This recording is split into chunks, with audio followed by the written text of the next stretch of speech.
Head over to BoardGamePrices.com to find the best price on the One Key and thousands of other games. Hello my friends, it's the Game Boy Geek here. Today, it's all about the key. Because we're trying to find that single key to win the game, and that key is going to be all about original, unique looking artwork. So today we're going to be taking a look at One Key.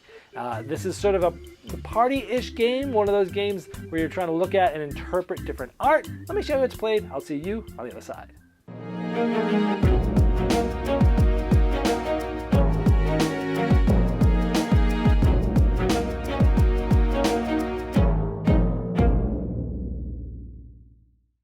One Key features some original artwork like this. It's a cooperative game where one player is going to be trying to give clues to the other player, trying to figure out which one of these cards is the One Key, but they can't talk. They can only give them clues from other pictures.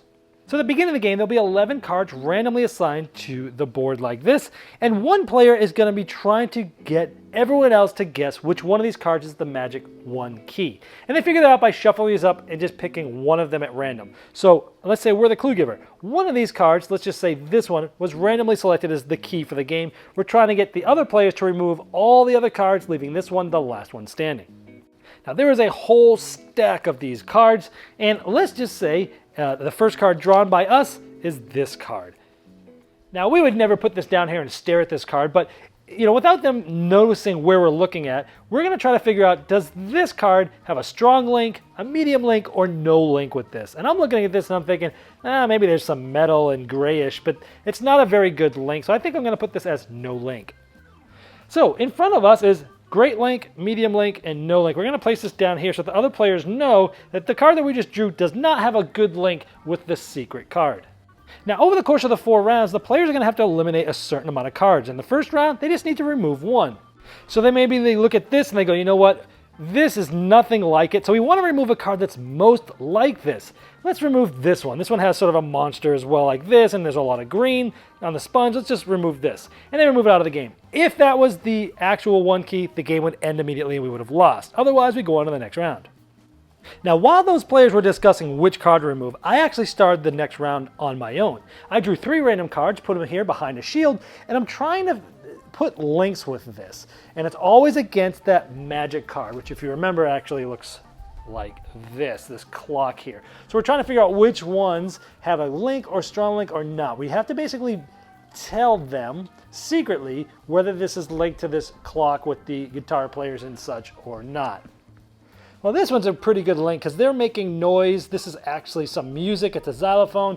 So I'm actually going to say this one is a good link. I'm going to take a green one here, put it face down. This one I don't think has any link. It's just like a phone, an app, and like a movie. So ice and polar bears. So I'm going to put this face down. This one, I don't know. A showman is kind of like an entertainer. So maybe I put this one here. Now, you don't have to use one yellow, one green, one red. You can use all red or all green or all yellow, whatever you think. Then the rest of the team is going to pick one of these cards. Let's say they do pick this one. They'll flip this up. They'll go, oh good, this goes into green. So now they know that this is very much like this, and it's very much not like this. And since it's the second round, they got to get rid of 2 cards. Next round, 3 cards, and the last round, 4 cards. At the end of this round, after they get rid of the 4 cards, there will be only 1 remaining. Again, in any of these rounds, if they remove the One Key card, you lose immediately. The only way to win is to get through all 4 rounds, having the only card remaining being the One Key. So they got to remove 2 cards, and let's say, you know what, this is like a monster, we want to remove this. This is like a sort of a monster, we want to remove this. And we would go on to the next round, unless of course they got rid of the card that we wanted, then we would lose. And you keep going on that for 4 total rounds, and you either win by having your card be the last one there, or you lose by having that removed at any point. All right, now this game has cool art with unique shaped cards, and that's a cool thing. When it's on the table, you're looking at all the different artwork. The art has 2 or 3 different things going on in them, and they're not just cards, they're sort of shaped differently, and that kind of adds to the cool factor of the game. I like the cooperative aspect that you're working together to try to organize the cards as to does this have a strong link, a medium link, or no link at all, and you're trying to sort of figure all that out, and you're trying to work together to talk about what does this link to this, or what does it not? And seeing different perspectives from different people is at the heart of this game. And I like that it's just a quick, light game. It takes about 15 minutes. This is in that sort of art interpretation genre. And so overall, it was okay for me. On the negative side, the pictures, I like it in theory. The pictures seemed a little too random to create good connections.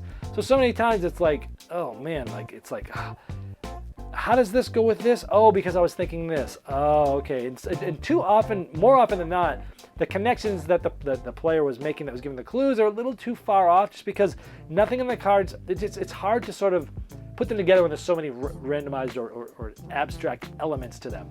Now, granted, if there were better connections, the game would be too easy and you'd win every time, so I get why they have to do that. But this game is not the first in this now starting to be a little bit crowded genre of art interpretation party games. You know, Dixit started it, which is fantastic. Then Mysterium came out, awesome. Muse came out, I really like that one. Detective Club, Shadows Amsterdam. You know, over the last couple of years, a lot more of these games have been coming out, and all of those games do this whole thing better than this. I didn't see anything that this game did better than the other ones, and I would never play this over those ones. So as I like the idea in theory and in concept, and I like trying to figure out what people are thinking by looking at the artwork and moving things around, having the trouble with those links and having to sort of stretch a little too far wasn't that interesting. This is sort of a cross between Mysterium and Unusual Suspects. A game where you're trying to eliminate things one at a time, and the game can end very quickly. I mean, you could end this in the first round and be done in 2 minutes. But it's a quick game anyway. But overall, it just was okay for me. Not one that's going to bring me back, and that's the one key.